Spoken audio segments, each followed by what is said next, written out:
Sébastien Bruchet, vous êtes le dirigeant d'Edelweiss Market.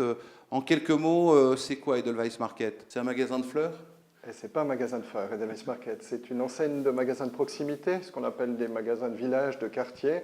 On a actuellement 16 magasins, 2 ouvertures en 2014, donc on arrive à 18 magasins. Ça représente un chiffre d'affaires de 20 millions, 80 employés, et puis là on vient de fêter les 5 ans d'existence au mois de décembre 2013, donc on a démarré ça en 2008. Implanté exclusivement dans le Valais? Alors pour l'instant, la stratégie d'implantation est le Valais, uniquement parce qu'on avait assez de développement sur ce canton, puis qu'on connaissait très bien ce milieu et l'environnement dans lequel on évoluait. On se laisse des opportunités futures dans d'autres cantons ou aussi sur l'Euro-Valais. Alors uniquement dans des villages ou demain peut-être un Edelweiss Market dans une ville? Alors c'est déjà dans une ville, ici à Sion on a déjà un magasin, Bramois c'est aussi lié à la ville, donc c'est aussi un grand quartier de Sion on dira, qui est un village. On a aussi un deuxième projet sur un autre quartier de Sion, et on se rend compte que ça répond aussi, que ce soit quartier ou village, tant qu'il y a un peu cette mentalité de village derrière les habitudes de consommation, les habitudes de vie des gens, on répond pleinement à ce besoin-là à travers notre enseigne. Alors au départ, qu'est-ce qui a fait que vous avez créé Edelweiss Market? Vous êtes vous-même issu de la distribution alimentaire, du commerce de détail alimentaire. Pourquoi est-ce que vous avez démarré cette aventure? Alors oui, effectivement, moi je viens d'un parcours complet dans le commerce de détail. J'ai fait un apprentissage au départ, après avec un diplôme d'économiste en cours d'emploi. Donc c'est vrai que j'ai un parcours complet, autant bien expérience professionnelle qu'aussi dans ma formation dans le commerce de détail. Il y a eu 2-3 éléments déclencheurs. Un important, c'est que je suis parti une année à l'étranger où j'étais vivre au Canada, sur la région ouest, donc sur Vancouver. Aussi sur la partie Californie où j'ai eu le temps vraiment de voyager aussi. Et c'est vrai que là, j'ai pu voir aussi les habitudes de consommation. On allait un peu dans tous les extrêmes. Ça veut dire qu'on faisait des grands malls, ce qu'on peut dire les centres commerciaux ici. On regroupait énormément d'activités, puis que c'est de déplacer le commerce, on en faisait des lieux de loisirs. Puis à l'opposé, je voyais plein de quartiers où il y avait plein de petits magasins alimentaires, soit gérés par des personnes étrangères, asiatiques, etc., mais avec un vrai dynamisme commercial.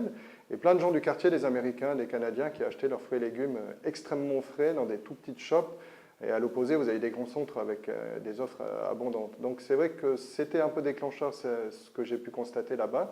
Et surtout, il y a eu à un moment une opportunité sur le marché suisse, en tout cas valaisan, de créer cette enseigne parce qu'il n'était pas couvert, ce marché de niche n'était pas couvert par ni les grands acteurs, ni par d'autres. Et je restais assez persuadé qu'il fallait avoir une petite entreprise de proximité pour faire de la proximité. Et qu'une grande entreprise n'allait pas revenir comme ça sur un marché de niche. Parce que la proximité, c'est un métier particulier dans le commerce pour vous? Alors la proximité, je dis, ce n'est pas un argument marketing, quoi. Si vous essayez de faire de la proximité en disant « nous on le fait », ça ne va pas, quoi. Nous on le fait auprès de nos fournisseurs, on essaie de travailler avec des fournisseurs qui ont notre taille. Ça nous permet aussi d'avoir des produits que toutes les grandes chaînes ne peuvent plus avoir. Et puis on s'enlève un intermédiaire parce qu'on arrive à les négocier avec des petits fromagers qui sont extrêmement intéressés de travailler avec nous parce qu'on fait un peu de volume, mais si on était 10 fois plus grand ou une taille comme les grands acteurs, ils ne peuvent plus travailler avec ces produits. Et le client, de l'autre côté, il recherche ça. Et nous, ça nous permet aussi d'être compétitifs avec les prix parce qu'on a un intermédiaire de moins. Donc la proximité, c'est vraiment au niveau des fournisseurs, au niveau des ressources humaines, bien sûr au niveau du marketing aussi, d'être engagé dans les villages, auprès de sociétés, auprès des communes, auprès des manifestations. Et il y a un vrai engagement au quotidien qui se fait là derrière. Mais ça veut dire que la pâte à tartiner au chocolat, pour ne pas citer de marque chez Edelweiss Market, elle est valaisanne aussi ou... Non, elle est pas valaisanne et on doit la vendre parce qu'on veut jouer pleinement ce rôle de dépanneur. On dit il faut qu'une famille valaisanne dans un village, des personnes âgées peuvent se fournir et se nourrir complètement chez nous. Donc bien sûr qu'on continuera à vendre ces produits-là, mais c'est vrai qu'on essaiera de mettre en avant d'abord des produits valaisans, d'abord des produits suisses. N'empêche que oui, on ne va pas passer à côté de ça. Après, je pense qu'une pâte à tartiner, comme vous le dites, il y a une grosse différence. Si on la vend avec passion, avec plaisir, en partageant une discussion avec une personne âgée qui a un point d'ancrage important social dans son village, qui est le magasin, ou si vous allez dans une grande surface commerciale où vous allez scanner votre produit parce que vous n'avez même plus de caissière à la sortie, je pense qu'il y a une approche qui est différente d'un produit identique dans la façon de le vendre. Est-ce qu'on peut dire alors que Edelweiss Market fait plus du social que du commerce? Non, je crois qu'on fait vraiment du commerce, quoi. Et c'est plutôt peut-être les grandes enseignes qui ont perdu peut-être des fois cette notion du commerce. Pour moi, le commerce, c'est un plaisir d'acheter auprès des fournisseurs, c'est un plaisir de connaître ses clients personnellement par leur prénom. On demande ça à nos vendeuses, d'essayer de connaître, pas d'essayer, de connaître vraiment les clients, de les appeler par leur prénom, de partager un moment, de savoir qu'est-ce qui se passe dans leur vie, etc. Mais de nouveau, pas que dans un but uniquement vénal et de vendre quelque chose, c'est vraiment dans un but de proximité qu'on veut faire ça. Et je crois que non, on n'est pas social, on est plutôt vraiment de redevenus commerçants. En tout cas, c'est le plaisir qu'on a et ce qu'on essaie de transmettre à nos clients, comme les commerçants étaient avant, à connaître parfaitement leurs clients, à essayer de leur vendre des produits qu'ils n'étaient pas censés acheter au départ, à leur faire envie avec des produits de petits producteurs valaisans ou de choses nouvelles, etc., quoi. Non, un vrai métier de commerçant avant tout. Alors, vous arrivez bientôt à 20 points de vente. Qu'est-ce qui a fait que le premier point de vente a marché et puis que vous avez réussi maintenant à trouver d'autres emplacements, voire même des communes qui vous demandent? Vous n'êtes pas forcément obligé d'aller les chercher. Qu'est-ce qui a fait que la mayonnaise ait pris autour des Edelweiss Market? Alors dès le départ, on voulait créer une chaîne de magasins. Donc moi, j'ai pas repris, le premier magasin était Bramois, je ne l'ai pas repris pour être épicier à Bramois. Il y avait ce plan d'arriver une dizaine, quinzaine de magasins qui étaient dessinés depuis le début. Donc c'était un objectif clair et précis de construction par rapport à ça, avec un business plan qui était analysé pour y arriver. Après, il y a un paramètre de chance qui est certain, parce qu'il faut être là juste au bon moment, il faut donner l'engagement par rapport à ça. Je redis, je pense que l'analyse du marché avait été faite assez correctement, de dire il y a un trou, il y a un marché de niche. Il y avait une population vieillissante aussi dans les magasins indépendants où on trouvait des gens qui géraient ces magasins et qui arrivaient à un certain âge. Aucune jeunesse derrière avec un enthousiasme pour se dire super, je vais devenir épicier, ça va être un avenir fantastique. Donc il n'y a pas ça, il n'y a pas cette motivation. Le métier était très peu valorisé. Donc il y avait ces indépendants qui étaient là. De l'autre côté, il y avait quelques acteurs qui ne se consacraient plus pleinement à la défense de ces magasins ou à la bonne gestion. Et c'est vrai que le succès du premier a fait qu'on a eu un deuxième. Et puis après, la mayonnaise, effectivement, a pris. Je pense qu'on était au bon moment. Après, il y a une qualité du travail et une rigueur dans ce qu'on a voulu mettre en place. On fait les choses assez simplement chez nous. On ne veut pas avoir la prétention de trop en mettre plein la vue. Mais ce qu'on fait, on essaie vraiment de faire. Et ça, j'ai toujours voulu le plus correctement possible. Et je pense que c'est aussi cette rigueur et cette qualité du travail qui a été reconnue. Après, un des points, c'est qu'on est en Valais, et puis en Valais, il y a le bouche à oreille, il y a le réseau qui est assez important. Mais de nouveau, si vous ne faites pas votre travail, le réseau, il va très vite aussi vous dire que vous ne faites pas votre travail. Donc, mais j'ai su en bénéficier comme il faut, puis l'utiliser aussi pleinement par rapport à ça. Mais il y a une vraie responsabilité auprès de la population, auprès des communes. Quand on a du soutien des communes, ou qu'on a la confiance des communes ou des propriétaires, venus de pas grand-chose, en tout cas les premiers, il faut faire le boulot 2 fois mieux que ce qu'on vous le demande, parce qu'on ne va pas vous louper si l'erreur n'est pas autorisée. Et comment vous faites alors pour motiver la vendeuse du magasin de Montana Village? Vous disiez vous-même avant, ce rôle était occupé par des gens qui avaient peut-être perdu leur enthousiasme commerçant. C'est un de vos aspects importants. Comment vous faites pour la maintenir motivée, cette vendeuse? Alors la qualité du personnel qu'on engage, c'est quelque chose d'extrêmement important pour nous.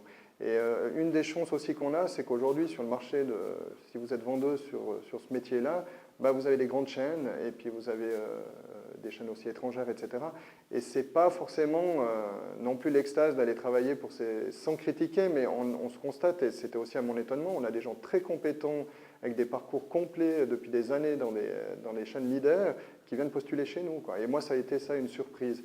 Et on se rend compte de nouveau que d'avoir une approche humaine du commerce, d'avoir une approche de rigueur aussi, où le patron y passe, il exige des choses, où vous devez rendre des comptes à vos fournisseurs parce que vous n'avez pas bien fait votre boulot, etc., ça se perd, quoi, parce que dans les grandes chaînes, vous êtes venus dans des automatismes où toutes les commandes sont automatisées. Chez nous, les commandes, elles se font encore, c'est la gérante qui décide, c'est elle commande 2, 3, 4 boîtes, mais c'est votre responsabilité de commander 2, 3 cartons.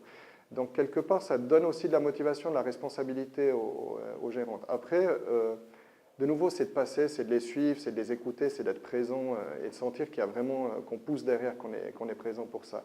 Et que c'est pas de nouveau, on a dit qu'on fait de la proximité, toi tu souris, puis tu vas travailler dans un magasin. C'est pas ça, quoi. Il faut vraiment qu'à tous les niveaux, ça pousse derrière aussi et que ça motive par rapport à ça. Mais je pense que ça passe beaucoup par la qualité des engagements qu'on fait et la qualité de notre personnel.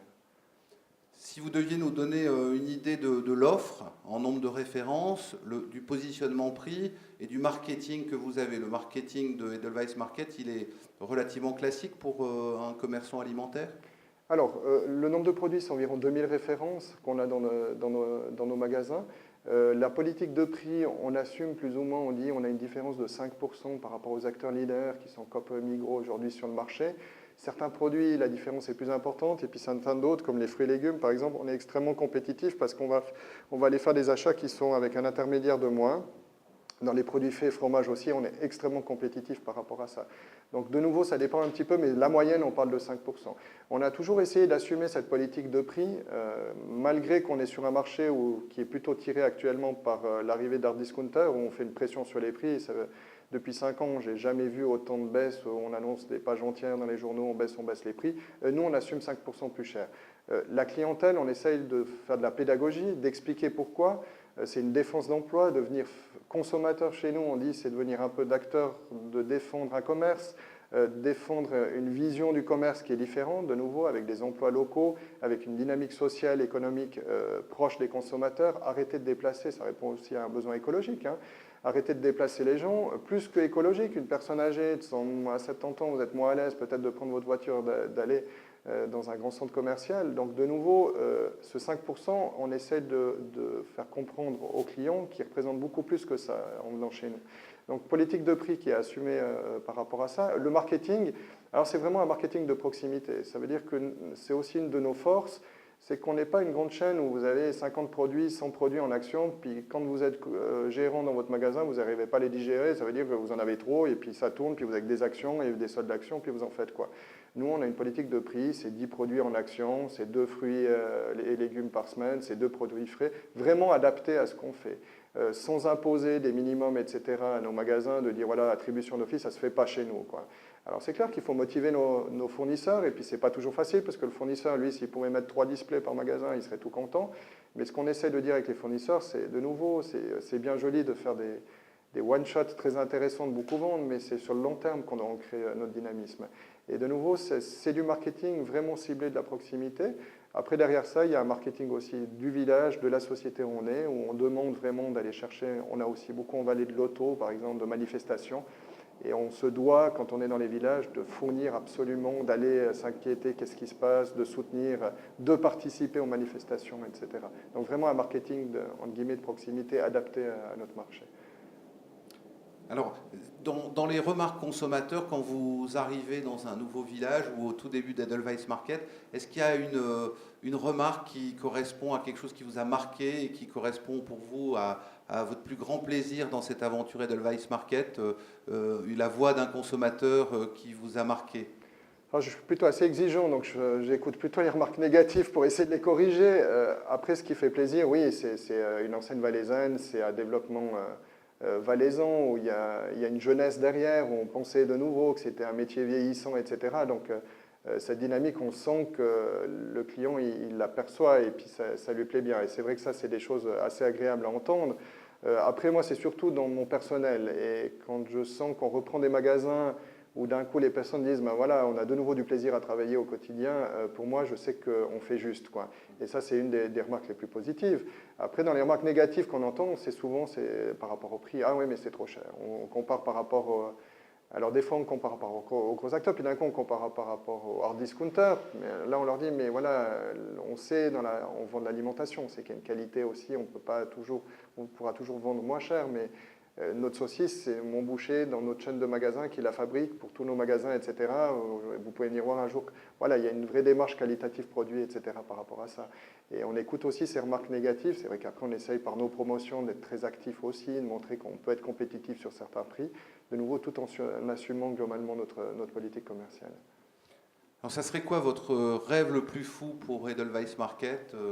Je ne sais pas, en nombre de magasins, dans 5 ans, dans 10 ans, dans 20 ans, vous diriez quoi? Bon, le rêve le plus fou, je crois que c'était de prendre le premier magasin. Et puis moi, je l'ai déjà atteint. Depuis le premier jour, je dis souvent ça à ma famille, à mon épouse, ça ne lui plaît pas, mais je lui dis tous les matins, moi, je ne vais pas travailler depuis 5 ans, quoi. Je vis un rêve, quoi. Je m'engage pour ce que j'ai envie de faire, etc. Donc, c'est un rêve continu. Après, maintenant, si on se projette sur l'avenir, j'ai toujours dit, ce n'est pas la quantité qu'il faut aller choisir, c'est la qualité. Tant qu'on arrive à gérer des magasins, assez de nombre de magasins, avec notre philosophie, avec notre approche marketing, avec cette proximité avec les gens, on peut continuer à grandir. Mais si je sens qu'on perd ça, il faut pas. Parce que ça sera l'étape de plus. Donc, ce n'est pas dans la quantité, mais c'est de maintenir cette qualité et c'est d'y travailler vraiment. Et même qu'on ait un métier de volume, on sera toujours sur un marché de niche et ça sera toujours marginal. Donc aujourd'hui, je peux faire x2 mes magasins. mes conditions d'achat, elles vont se lisser, mais ça ne va pas être le jour et la nuit.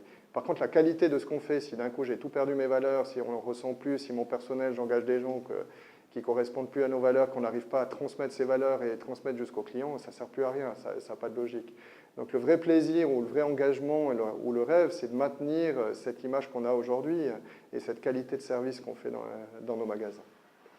Super. Alors, cette expérience Edelweiss Market, elle vous inspire quoi, vous, sur l'évolution du commerce magasin et votre vision au-delà d'Edelweiss, de la façon dont il va évoluer dans les années à venir, le commerce magasin? De nouveau, je pense qu'on est sur du commerce. Alors, le commerce évolue extrêmement vite. Et puis, je pense que pour tous les acteurs, petits, grands, la première des choses, il faut avoir cette capacité d'adaptation. C'est-à-dire que même mon métier va peut-être changer, il va peut-être falloir faire plus de services. On le voit déjà, on a par exemple la Poste qui vient de plus en plus parce qu'ils ferment des offices postaux qui viennent dans nos magasins. On doit apprendre ce métier-là, on le fait, qui est un plus pour nous. Et ça continuera d'évoluer, le marché global il continuera d'évoluer et puis resteront ceux qui arrivent à s'adapter. Et ça c'est extrêmement important et on voit que les structures qui arrivent moins à s'adapter, c'est là où on souffle le plus, ou qui ont des hiérarchies trop lourdes. De nouveau, chez nous, c'est facile, c'est oui ou non très rapidement. Et c'est vrai que s'il y a des hiérarchies trop lourdes, ça va être dur stratégiquement de prendre un virage, etc. par rapport à ça. Maintenant, moi, l'évolution du marché, si j'ai parié sur la proximité, c'est que j'y crois à 300%. Et pas que en Valais, je crois vraiment aujourd'hui qu'il y a un vrai besoin de proximité. Ça veut dire qu'aujourd'hui, on a une population qui est vieillissante, qui a besoin de magasins de proximité, qui aura un vrai problème de déplacement pour ces personnes, de mobilité par rapport à ça. La population vieillissante, on ne va pas pouvoir tous les placer dans des homes, il faudra s'en occuper à domicile.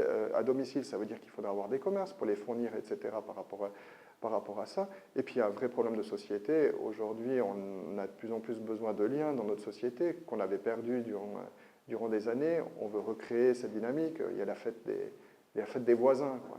C'est des choses qui n'existaient pas, on fait des fêtes de voisins maintenant. Et les fêtes de voisins, ça montre bien ce besoin de se rapprocher des gens, etc. Et c'est vrai qu'il y avait le bistrot pour ça, ou le café, où on se retrouvait, et puis il y avait le magasin, quoi. Et nous, on a souvent des dames qui disent « Oui, mais vous voyez, nous, le bistrot, on ne va pas, parce que c'est plutôt les hommes, mais nous, on aime bien se retrouver dans ces magasins-là. » Et ce qui est plus que plaisant, c'est qu'on est en train de réussir à regrouper aussi intergénérationnel. Ça veut dire que d'un coup, la grand-mère qui est très contente, elle est en train de dire à sa fille qui a des petits-enfants, etc. Et puis il y a un vrai plaisir de se dire, voilà, ma grand-mère, elle a du plaisir, nous, on va aussi, et puis on se retrouve aussi là-dedans.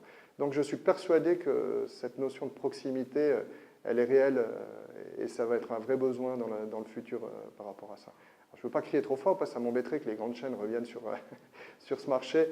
Après, je pense qu'on a une grosse différence, c'est qu'on le fait à notre échelle, quoi, sur un marché de niche, à notre façon.